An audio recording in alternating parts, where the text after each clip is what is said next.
Hi weavers, welcome to one India Telugu. బంగారం ధరలు దేశీయంగా చూసుకున్నట్లయితే రోజు రోజుకు కూడా పెరుగుదల అయితే స్పష్టంగా కనిపిస్తూ ఉంది. ఈరోజు చూసుకున్నట్లయితే తులం బంగారం మీద 24 క్యారెట్స్ గోల్డ్ చూసుకున్నట్లయితే ₹480 వరకు కూడా పెరగడం జరిగింది. 24 క్యారెట్స్ తులం బంగారం మనం చూసుకున్నట్లయితే 1,61,780గా మనకి ఉంది.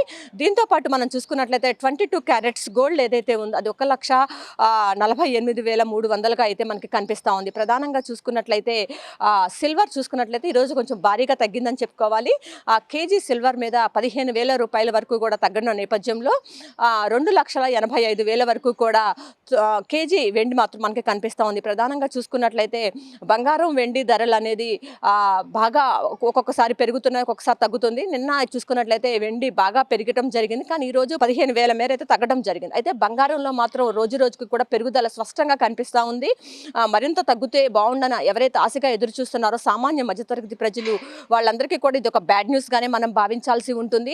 పెట్టుబడులు ఎవరైతే పెడతారో బంగారం మీద వాళ్ళందరికీ మాత్రం ఇది లాభాల పంటగానే మనం భావించాల్సి ఉంటుంది. అంతర్జాతీయంగా నెలకొన్నటువంటి రాజకీయ అనిశ్చిత పరిస్థితులు వీటన్నిటి నేపథ్యంలోనే బంగారం ధరలు పెరుగుతున్నాయి అని చెప్పి అయితే నిపుణులు అయితే చెప్తున్నారు. ఇది ఇక్కడ ఉన్న పరిస్థితి. కెమెరా పర్సన్ వెంకట్తో Lakshmi, one India news Telugu, Vijayawada.